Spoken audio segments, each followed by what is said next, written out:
भैया अवैध कब्जा जिन जिन का होगा उन सब का अवैध कब्जा साफ होगा। अब अगर उसके अंदर मुसलमान है तो भाई हमारी गलती थोड़ा ही है। हमने थोड़ी कहा है कि रोड पे बैठ जाओ, कब्जा कर लो, वहां पर कूड़ा इकट्ठा कर लो, वहां पर कटघर चलाओ, वहां पर किस प्रकार से बम और गोला इकट्ठा कर लो, तलवारें इकट्ठे कर लो, हमने तो नहीं कहा ना भैया। रमजान के महीने में पत्थरबाजी हो सकती है, क्या बुलडोजर नहीं चल सकता? कौन सी किताब में लिखा है ये सब पे चलेगा? ऐसा कुछ नहीं है। धर्म सबका समान है, चाहे मेरा हो या चाहे उसका। मैम क्या कहना चाहेंगी यूपी के बाद दिल्ली में जो बुलडोजर आया है? देखिए बहुत अच्छा कदम है। जो भी सरकारी जमीनों पर एनक्रोचमेंट किया गया है, जो भी, चाहे वहाँ रोहिंग्या हो, चाहे मुसलमान हो, चाहे कोई भी हो, चाहे हिंदू भी हो, सभी के लिए, ये सभी के लिए है कि यहाँ पर सरकारी बुलडोजर चलेगा। जैसे कि यूपी में चल रहा है, मध्य प्रदेश में चल रहा है, कहीं भी चल रहा है। तो दिल्ली एक देश की राजधानी है और देश की राजधानी होने के नाते हम लोगों का सबका कर्तव्य बनता है कि वो साफ रहे, स्वच्छ रहे। और अगर जगह जगह पर इलीगल चीजें होंगी तो शायद वो हमारे देश के लिए अच्छा नहीं। जैसे हम अपने घर को साफ स्वच्छ रखते हैं, ऐसे हमें जरूरत है अपने देश को, अपने दिल्ली को साफ रखने की। मैम लेकिन जब जहांगीरपुरी के बाद अब शाहीन बाग का नंबर है तो लोग कहते हैं कि एक तरफा कार्रवाई की जा रही है, इस पे क्या? देखिए ऐसा कुछ नहीं है। जहांगीरपुरी में भी आपने देखा होगा, बहुत सारी बाइट्स देखी होंगी, सब कुछ देखा होगा, मीडिया में देखा होगा। हिंदू भी थे और मुस्लिम भी थे। जिसने भी सरकारी जमीनों पे अवैध कब्जे किए हैं सबको हटाया जाएगा। मैम क्या कहना चाहेंगी, कल आम आदमी पार्टी ने प्रदर्शन किया है बुलडोजर के खिलाफ? देखिए ये तो इनका तो काम ही आंदोलन से जन्मी पार्टी है, धोखे से जन्मी पार्टी है। ये तो आंदोलन करेंगे क्योंकि इनको रोहिंग्या और बांग्लादेशियों को बचाना है। इनका जो मकसद है वो रोहिंग्या और बांग्लादेशियों को बचाने का है। लेकिन ये जो मोदी सरकार है ये सबके लिए एक समान है, ये बिल्कुल हटा के रहेगी। यहाँ पर जो सरकारी जमीनों पर अतिक्रमण है वो नहीं होगा, वो हट के रहेगा। जब बुलडोजर का नंबर आता है तो ये एक भ्रम फैला दिया जाता है कि सभी मुसलमानों के साथ ऐसा होगा। इस पे कुछ नहीं है, ऐसा कुछ नहीं है। जो पार्टियां हैं ये सिर्फ सांप्रदायिक रंग देना चाहती हैं इसको, ऐसा कुछ भी नहीं है। यहाँ पर सब पे बुलडोजर चलेगा जो भी सरकारी जमीन पर अवैध कब्जे हैं। मैम क्या स्पष्टीकरण देना चाहेंगी, जो मुसलमान उलझे हुए हैं वो सोच रहे हैं कि हम सभी जाएंगे, इस पे क्या? देखिए ऐसा कुछ नहीं है, सब नहीं जाएंगे। जो भी अनऑथराइज्ड जगह पर रह रहा होगा वो जाएगा, सब नहीं जाएंगे। तो मैम कुछ जब बीजेपी वालों से ये पूछा गया कि कितने रोहिंग्या और कितने बांग्लादेशी है, इस पे बीजेपी के प्रवक्ता एक जवाब नहीं दे पाए थे। देखिए मैं आपको बता देती हूँ, इन लोगों ने, केजरीवाल सरकार ने रोहिंग्या और बांग्लादेशियों को पाला हुआ है। कोरोना काल में भी इन्होंने 5 लाख बांग्लादेशियों को अवैध कब्जे करवाए हैं, राशन दिया, वोटर ID कार्ड बनवाए हैं, सभी कुछ किया है उनके लिए। और बाद में ये आंदोलन करते हैं उन्हें रोकने के लिए, जबकि इनको आंदोलन करना चाहिए कि इनको निकालो, लेकिन उनको बसाने के लिए आंदोलन करते हैं ये लोग। ये दोगली राजनीति करते हैं। क्या मैम जो बुलडोजर का जो ये माप है ये सही, ये ठीक है? ये बहुत अच्छा कदम है और ये तो बहुत पहले होता आया है। हमारा भारत दर्शन पार्क देखो, MCD का निजामुद्दीन पर देखो, बहुत हमने एनक्रोचमेंट हटा के पार्क बनाए हैं। तो ये बहुत अच्छी चीज़ है, मैं इसकी सराहना करती हूँ। कुछ लोग कह रहे हैं कि रमजान के ऐसे महीने में ये बहुत ज़्यादा गलत है। रमजान के महीने में पत्थरबाजी हो सकती है, क्या बुलडोजर नहीं चल सकता? कौन सी किताब में लिखा है ये सब पे चलेगा? ऐसा कुछ नहीं है। धर्म सबका समान है, चाहे मेरा हो या चाहे उसका हो।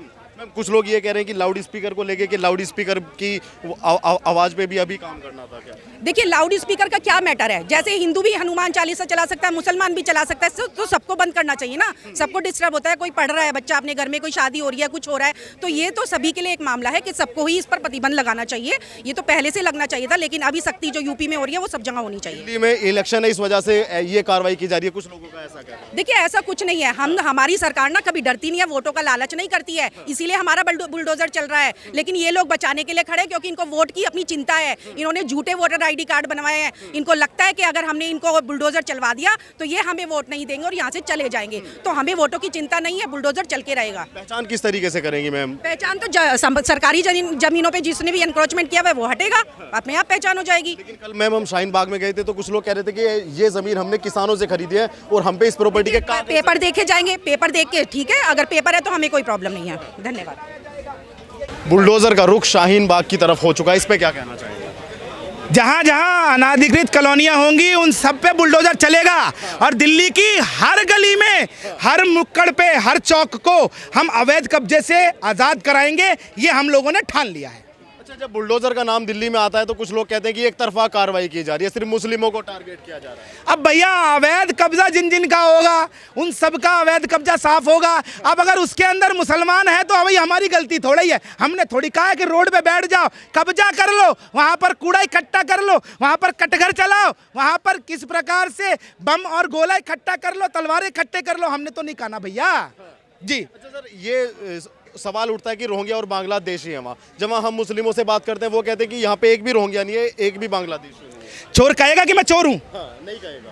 तो फिर आप मुझे बताइए, ये आम आदमी पार्टी के प्रवक्ता वहां पर नेता उनके झूठे आधार कार्ड बनवाते हैं, उनके झूठे पैन कार्ड बनवाते हैं, राशन कार्ड बनवा देते हैं। आप वैसे राशन कार्ड बनवाने जाओ, राशन कार्ड नहीं बनेगा, लेकिन उनका जरूर मिल जाएगा, उनका एक एक कागज पूरा होगा। मेरा आज भी पासपोर्ट नहीं बन पा रहा। क्यों नहीं बन पा रहा? मेरा पैन कार्ड नहीं मिल रहा। तो भैया मेरे पास तो कागज है, लेकिन मैं ढूंढता फिर रहा हूं, लेकिन उनके पास सारे मिलेंगे, क्योंकि वो फर्जी हैं। उनको जानबूझकर कागज दिए जाते हैं कि आप रहो और रखो। 20-20 हज़ार रुपए की ग्रांट दी जाती है, राशन के कूपन दिए जाते हैं, उनको बसाया जाता है। किस लिए? वोट बैंक की राजनीति के लिए। जिस प्रकार वेस्ट बंगाल में ममता बनर्जी दीदी ने वहां पर 12 डिस्ट्रिक्टों में किस प्रकार से अवैध जो कब्जे वाले हैं, अवैध घुसपैठिए, उनका एक पूरा प्रपंच तैयार कर लिया है, वही यार दिल्ली में हो रहा है। आम आदमी का कल बुलडोजर के खिलाफ में प्रदर्शन था दिल्ली के अंदर। अब देखिए ना, यही तो मैं कहना चाहता हूं। आप सोचिए कि ये लोग केवल और केवल गुंडे, मवालियों, देशद्रोहियों का समर्थन करते हैं। आपको याद दिलाना चाहता हूं, कन्हैया कुमार जिसने नारा लगाया था, क्या लगाया था? भारत तेरे टुकड़े होंगे 4 इंशाअल्लाह इंशाअल्लाह, जंग रहेगी जारी भारत की बर्बादी तक। उसकी जो फाइल थी दिल्ली पुलिस ने तैयार करके भेज दी थी, लेकिन कौन लेके बैठा रहा? मुख्यमंत्री अरविंद केजरीवाल। कितने साल तक? 3 साल तक। तो यही हाल, यही दर्द है भैया। चोर की मां को तो दर्द होगा जब चोर को चोट लगेगी। अच्छा सर, अतिक्रमण ये क्यों किया जाता है? क्या सोचते हैं इसके पीछे का क्या तर्क होता है इन लोगों का? अब देखिए ना, अतिक्रमण इसलिए किया जाता है कि आओ, कब्जा करो, अपनी चलाओ, चोरी करो, चकारी करो, गुंडई करो, और माफिया चलाओ, सट्टे चलाओ, शराब बेचो, और वोट किसको दो? आम आदमी पार्टी को। तो आम आदमी पार्टी का वोट बैंक है, यही कारण है कि वो लोग उसको बचा रहे हैं। अच्छा, बुलडोजर की जब बात आती है, कुछ लोग कहते हैं कि दिल्ली में चुनाव है, इसलिए बुलडोजर का इस्तेमाल किया जा रहा है। अभी भी बुलडोजर चल रहा है। दिल्ली में कहाँ चुनाव है? चुनाव तो बहुत आगे निकल गया, जनगणना होगी उसके बाद चुनाव होगा। अभी तो कोई चुनाव नहीं है, तो ये तो कहना बेमानी है। और उत्तर प्रदेश में तो लगातार बुलडोजर चलता रहा, चुनाव के बाद भी बुलडोजर चल रहा है। हमने बंद कर दिया क्या? हमारे बुलडोजर का टैंक फुल है और गियर टाइट है, और हमारा जो ड्राइवर है वो योगी आदित्यनाथ है, गाय वाला, वो छोड़ने वाला नहीं है किसी को। जी। अरविंद केजरीवाल की पार्टी के जो नेता हैं संजय सिंह, वो कहते हैं कि ये बुलडोजर बीजेपी के ऑफिस में चलना चाहिए, ये बुलडोजर अमित शाह के घर पे चलना चाहिए। अब देखिए, मैं तो केवल इतना कहना चाहता हूं संजय सिंह जी को कि संजय सिंह जी, आप ना एक शुद्धि कराइए अपनी मानसिकता से, क्योंकि आप जिन लोगों को परिचय दे रहे हैं उनका इस देश की जीडीपी में कोई योगदान नहीं, इस देश का, ये देश उनका देश नहीं, इस देश की मातृभूमि से उनको प्यार नहीं, लेकिन आप वोट की खेती करने के लिए घुसपैठियों को यहाँ बसा रहे हैं, उनका समर्थन कर रहे हैं, क्योंकि आपकी मानसिकता वही है, जिहादी मानसिकता। भारत तेरे टुकड़े होंगे 4 कहने वालों को आप बचाते हैं। साथ ही साथ जब सेना सर्जिकल स्ट्राइक करती है तो सेना के शौर्य पे प्रश्न उठाते हैं। तो आप लोगों से तो यही अपेक्षा की जा सकती है कि आप चोरों को बचाएंगे। बुलडोजर पे अरविंद केजरीवाल क्यों नहीं बोलते? देखिए, अरविंद केजरीवाल इसलिए नहीं बोलते, उनका वोट बैंक है। बुलडोजर के जो बुलडोजर उड़ा रहे हैं, अवैध घुसपैठिए हैं, जो इनलीगल इंक्रोचमेंट करते हैं, जो माफिया चलाते हैं, वो उनका वोट बैंक है। इसलिए इनको जो है वो कुछ बोलते नहीं है, क्योंकि उनको 20-20 हज़ार रुपये दे रहे हैं, उनको वो राशन के कूपन देते हैं, उनको वो राशन कार्ड बना के देते हैं, आधार कार्ड बनवा के देते हैं, वो उनको पैन कार्ड बनवाते हैं, उनको सारी सरकारी सुविधाएं देते हैं। यही कारण है कि वो कुछ नहीं बोल रहे हैं। सर, मेरा एक स्पष्टीकरण दर्शकों को देना मैं ये चाहता हूँ आपसे कि कुछ लोग ये कहते हैं, जब बुलडोज़र की बारी आती है, कुछ लोग कहते हैं कि ये बुलडोज़र आम मुस्लिम पे भी चलेगा। क्या ये आम मुस्लिम पे भी चलेगा जो भारत का नागरिक है? देखिए, भारतीय जनता पार्टी की प्रदेश की सरकार, चाहे उत्तर प्रदेश ले लीजिए, चाहे वो दिल्ली के नगर निगम की सरकार हो, चाहे वो केंद्र की सरकार हो, भारतीय जनता पार्टी की सरकार का एक ही टारगेट है, सबका साथ, सबका विकास, सबका विश्वास और सबका प्रयास।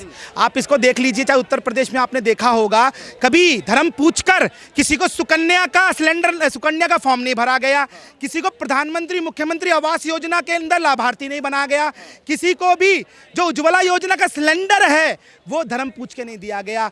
बाथरूम बनवाना था, आप लोगों को शौचालय बनवाने के लिए जो पैसा दिया गया वो पूछ के नहीं दिया गया। तो भाई बुलडोजर धर्म देख के कैसे चलेगा, आप मुझे बता दीजिए। वहाँ पर अपराधियों पे भी बुलडोजर चला है, बीसीओ पे बुलडोजर चला है, वहाँ पर लोनी के अंदर जो बीसी था भाटी उसके घर पे भी चला है, अंसारी के घर पे भी चला है। तो धर्म के विशेष का कोई मामला नहीं है। अपराधियों के खिलाफ ये बुलडोजर है और वो चलेगा क्योंकि टैंक फुल है। एक सवाल हो रहा है सर, मेरा ये लास्ट है। जब हम कल वहाँ ऑफ कैमरा कुछ लोगों से बात कर रहे थे तो कुछ मुस्लिम लोग थे, वो कह रहे थे कि अगर बुलडोजर यहाँ पे आया तो बुलडोजर को तोड़ देंगे हम। इस पे क्या कहेंगे?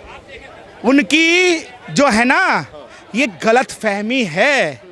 ये अगर गलती किए तो उनको भुगतना पड़ेगा। क्या भुगतना पड़ेगा? उनको वही भुगतना पड़ेगा जो उत्तर प्रदेश में भुगतना पड़ा था। बस इतना कहना चाहता हूँ। कह रहे थे कि शाहीन बाग में पहले भी आंदोलन चला था। कोई बात नहीं, शाहीन बाग में पहले आंदोलन चला होगा, लेकिन अब जो है ना अब स्थिति बदल चुकी है। इंतजार कीजिए, जवाब मिलेगा। यहाँ जो बहस होती है उसमें लोग बोलते हैं कि हिंदू मुसलमान दुनिया में हो रहा है, तो इसका समाधान क्या है? इसका समाधान ये है कि देखो, जिस समय हिंदुस्तान आज़ाद हुआ उस समय 7 देश मुस्लिम थे, आज दुनिया में 55 देश मुस्लिम हो गए। ये क्यों हो गए? इसके पीछे एक एजेंडा काम कर रहा है कि जहाँ मुसलमानों की जनसंख्या बढ़ जाती है वो एक ही एजेंडा चलाते हैं कि या तो आप धर्म परिवर्तन कर लो, या तो आप यानी भाग जाओ, और या तो मर जाओ। तो इसी एजेंडे के आधार पर दुनिया में 55 देश मुसलमान हो गए। अब यही एजेंडा भारत में भी चालू हो गया। कश्मीर जिसका सबसे बड़ा उदाहरण है, जहाँ से हिंदुओं को पलायन करना पड़ा। तो अगर और हिंदुस्तान में ये संभव नहीं है क्योंकि दुनिया में एक भी हिंदू राष्ट्र नहीं है, लेकिन हिंदुओं के लिए कोई राष्ट्र नहीं है। शाहीन बाग में जो बुलडोजर पहुंचा है उस पर क्या कहना चाहिए? शाहीन बाग में बुलडोजर जो पहुंचा है वो उसमें कोई हिंदू मुसलमान का चक्कर नहीं है। वहाँ जो भी अतिक्रमण है, जो भी नाजायज़ कंस्ट्रक्शन है, वो चाहे हिंदू का हो चाहे मुसलमान का हो, वो हटाना ज़रूरी है क्योंकि उससे रोड जाम होते हैं और सबको परेशानी होती है। तो वो परेशानी दूर होनी चाहिए। अभी यूपी में इतना बुलडोजर चला, अवैध निर्माण हटाए, तो उसमें क्या बुराई हो गई? सब खुश हैं। बल्कि और अगर दिल्ली में भी होगा, बल्कि पूरे भारत में जो भी अवैध निर्माण है वो सब हटने चाहिए। वो हटेंगे तो इससे जनता को सुविधा है। लेकिन ये भरम फैलाया जा रहा है कि एक तरफा कार्रवाई की जा रही है, सिर्फ मुस्लिमों पे कार्रवाई। नहीं, ये बिल्कुल गलत बात है। ये इसमें कोई सच्चाई नहीं है। और जो अतिक्रमण हटाए जा रहे हैं उसमें किसी को टारगेट नहीं किया जा रहा। जो अवैध निर्माण है वही हटाए जा रहे हैं, चाहे हिंदू के हों चाहे मुसलमान के हों। आम आदमी पार्टी का प्रदर्शन है बुलडोजर के खिलाफ में दिल्ली में लगातार। अब आम आदमी पार्टी की अपनी मजबूरी हो सकती है, वो उनका वोट बैंक है, रोहिंग्या है, बांग्लादेशी हैं, जो भी है उनके राशन कार्ड इन्होंने बनाए, आधार कार्ड बनाए, तो उनके वोटर हैं, तो उनकी मजबूरी है। अब वो क्या करेंगे? उनको तो इनको संरक्षण देना है। अच्छा, मैं जो बात कर रहा था मुस्लिम हिंदू की समाधान की, वो ये है कि भारत में जो ये एजेंडा चला रहे हैं ये संभव नहीं है। इसलिए इनको इन्हें मुसलमानों को ये जिम्मेवारी लेनी चाहिए कि किसी भी दूसरे धर्म के लोगों का इनके कारण पलायन नहीं होगा। अगर ये जिम्मेवारी ले लेते हैं तो सारी समस्या का हल हो गया। पलायन से क्या मतलब है? कि जहाँ पे मुस्लिमों की आबादी ज़्यादा हो जाती है वहाँ से पलायन दूसरे धर्मों को करना पड़ता है। तो वो पलायन की ये जिम्मेवारी लें कि हम किसी का पलायन नहीं होने देंगे। कोई अपनी निजी कारणों से पलायन करता है वो अलग बात है,